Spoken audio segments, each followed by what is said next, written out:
Assalamualaikum.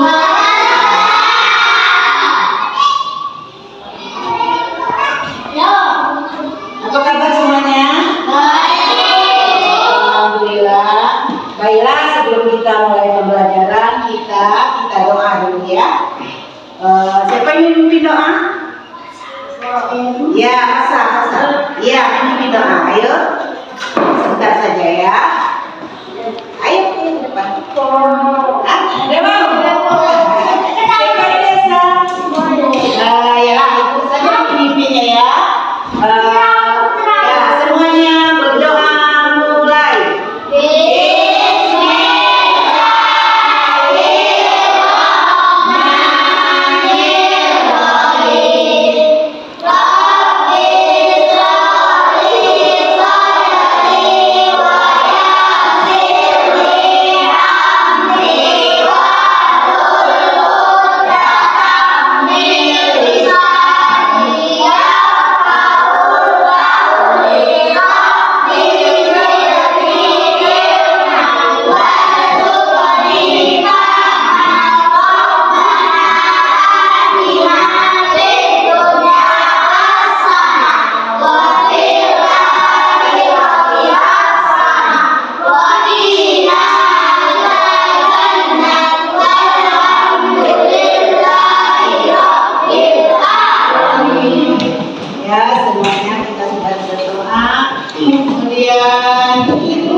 Perlu membuat keyakinan kelas kita dulu ya. Nanti anak-anak bisa membuatnya sendiri. Siapa yang mau maju pertama? Ya, coba Serli. Apa keyakinan kelas kita? Ya, coba diajarkan. Apa? Hadir tepat waktu. Ini sudah ya. Coba ditulis di depan. Ya. Coba teman kita Serli menulisnya di depan. Datang tepat waktu. Bagus ya. Datang tepat waktu.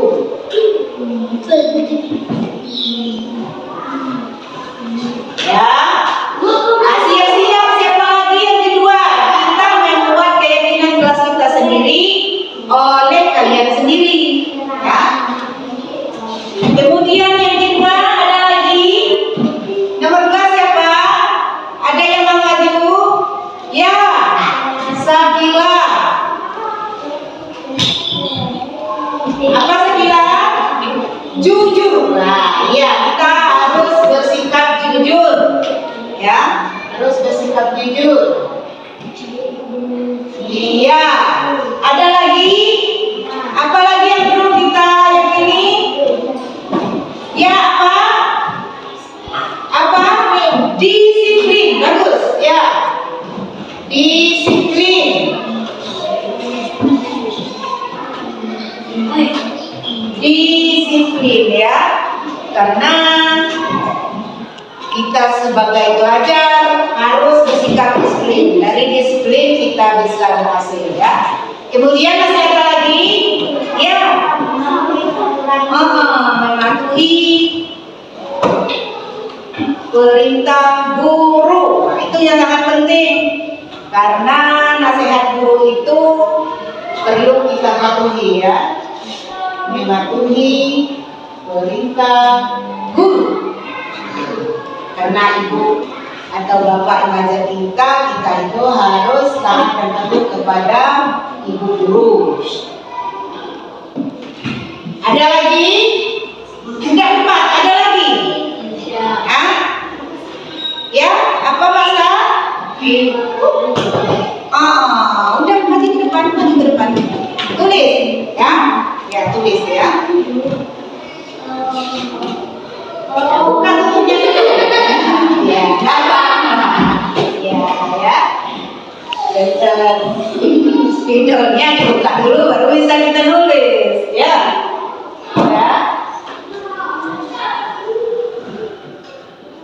Saling menghargai teman, itu yang penting ya. Saling menghargai teman.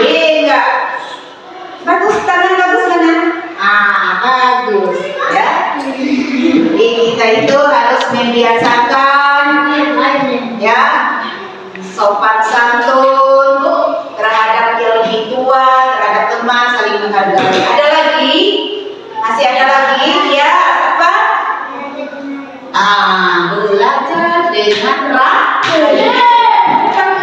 Boleh. Belajar dengan rajin.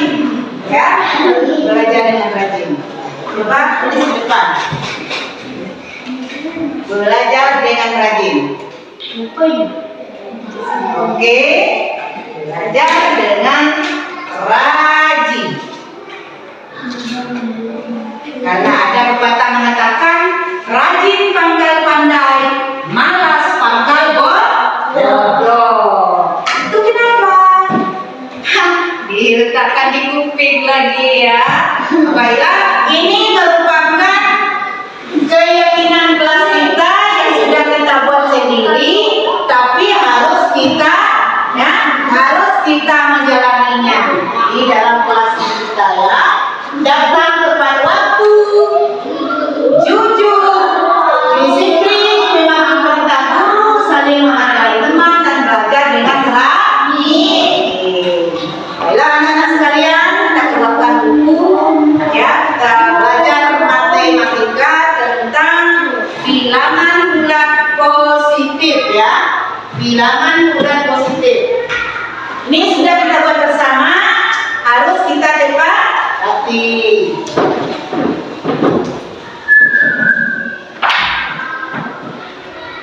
Bilangan bulat positif.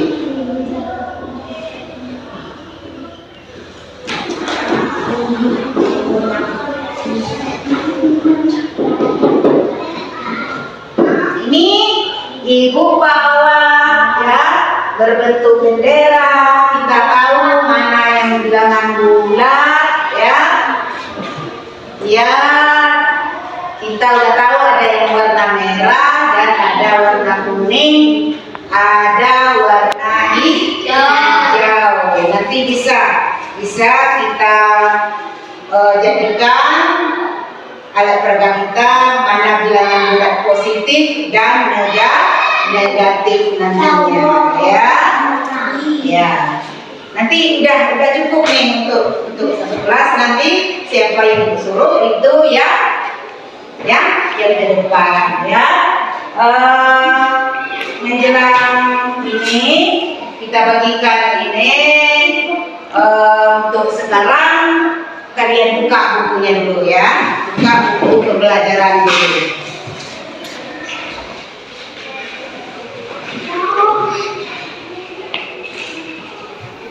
Assalamualaikum warahmatullahi wabarakatuh. Waalaikumsalam warahmatullahi wabarakatuh.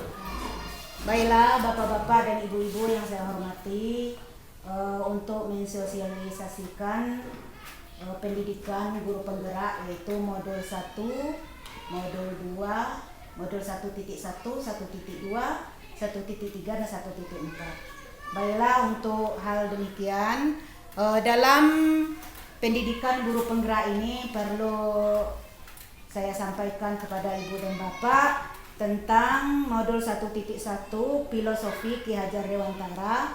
Beliau menyatakan bahwa tujuan pendidikan itu menuntun segala kodrat yang ada pada anak agar mereka mendapat keselamatan baik dan kebahagiaan yang setinggi-tingginya, baik sebagai manusia maupun sebagai anggota masyarakat.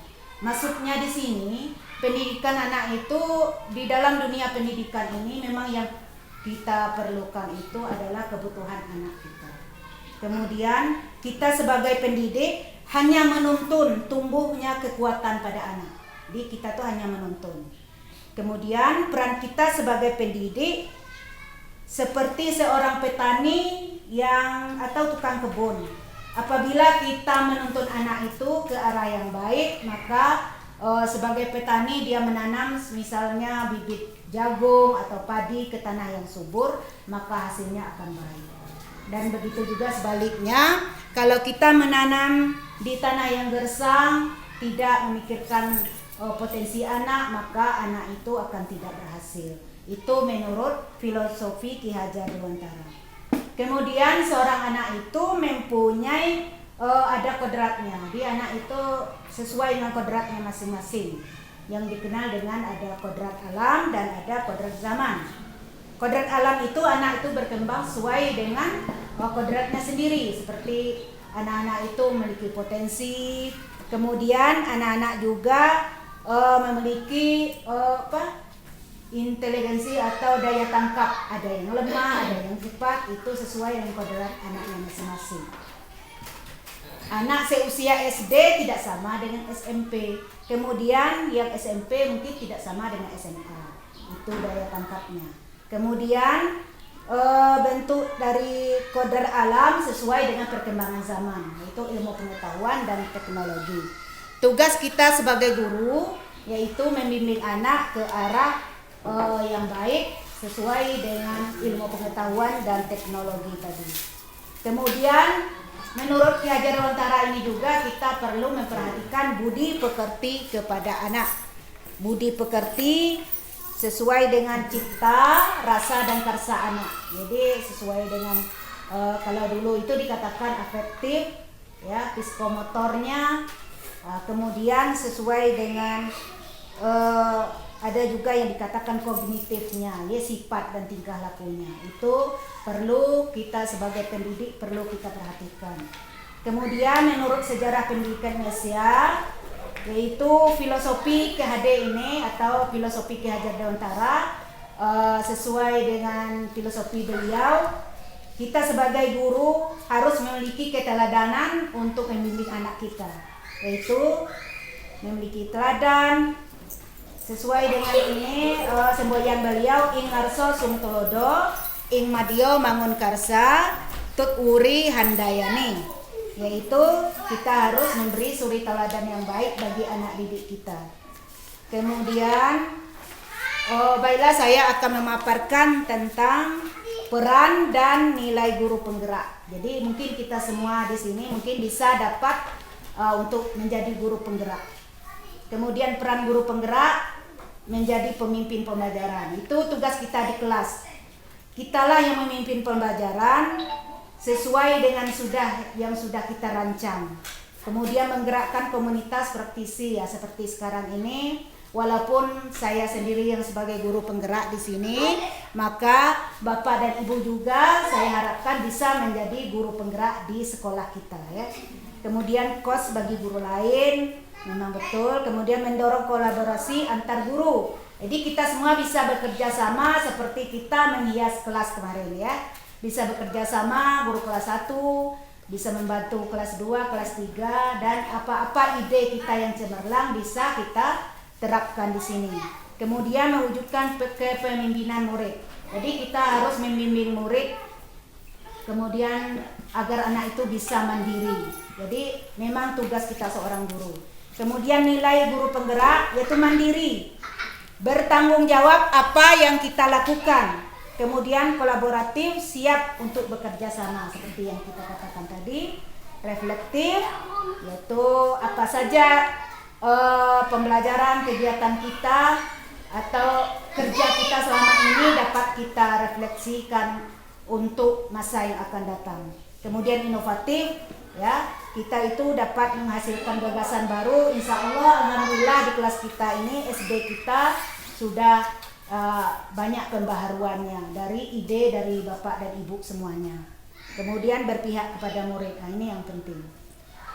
Karena dari zaman dahulu, zaman Ki Hajar Dewantara, kita dituntut untuk berpihak kepada murid, selalu berorientasi kepada kepentingan murid. Kemudian baiklah saya akan memaparkan tentang modul 1.3 visi guru penggerak. Nah, ini sama saja dengan kita, ya. Karena kita itu ada visinya, itu tujuan kita ke arah yang masa akan datang. Anak-anak hidup dan tumbuh sesuai kodratnya. Kemudian pendidik hanya dapat merawat dan menuntun tumbuh kodratnya itu. Jadi kita tahu di dalam kelas kita masing-masing kita itu juga ada visi bagaimana seorang guru untuk bisa membuat anak kita itu bisa kreativitas, mandiri, dan bisa berprestasi. Muridku di masa depan, kita menginginkan bagaimana murid kita di masa depan. boleh kita buat poster di kelas kita masing-masing, bagaimana apa yang kita inginkan terhadap murid-murid kita di dalam kelas kita masing-masing. Kemudian masa depan sekolah dan murid kita masing-masing, itu tujuan umumnya ya. Kita sudah membuat nego orientasi pada visi misi sekolah, sudah kita buat, sudah ada di sekolah kita untuk visi misi sekolah. Kemudian untuk mengelola visi agar mencapai garis finish, ada pendekatan namanya inquiry apresiatif, yaitu pendekatan manajemen perubahan kolaborasi yang berbasis kekuatan. Ini 1A ya, IA. Percaya setiap orang memiliki inti positif, seperti kita mungkin yang kita rasakan saat ini, baik terhadap kita sama majelis guru maupun terhadap anak-anak kita. Walaupun anak itu begitu nakal, ya pasti ada inti positifnya. Jadi yang kita cari bukan yang negatifnya, yang positifnya. Bagaimana cara kita menggali kepada anak, inti positif pada anak, yang itu yang kita kembangkan sehingga anak itu dapat berubah. Misalnya jadi dahulunya malas, bisa sekarang bisa jadi ini ya, tidak malas lagi. Kemudian yang malas belajar, yang terlambat datang, misalnya anak-anak bisa tidak terlambat lagi. Jadi kita itu harus menelusuri inti positifnya anak.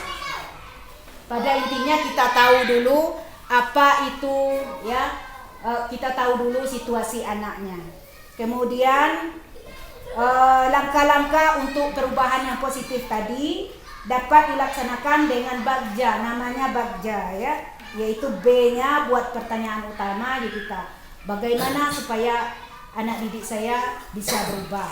Jadi jawabannya itu ambil pelajaran. Jadi kita ambil pelajaran dari tingkah laku dia selama ini. Misalnya orang tuh selalu anak-anak itu malas, bisa jadi rajin. Kemudian gali mimpi, apa yang kita harapkan. Jabarkan rencana, bagaimana rencana supaya dia berubah, atur eksekusi, kemudian kita laksanakan. Kemudian untuk modul 1.4 yaitu budaya positif. Ini juga dari kegiatan kita sehari-hari, kita menyelesaikan permasalahan pada anak-anak di dalam kelas maupun di lingkungan sekolah.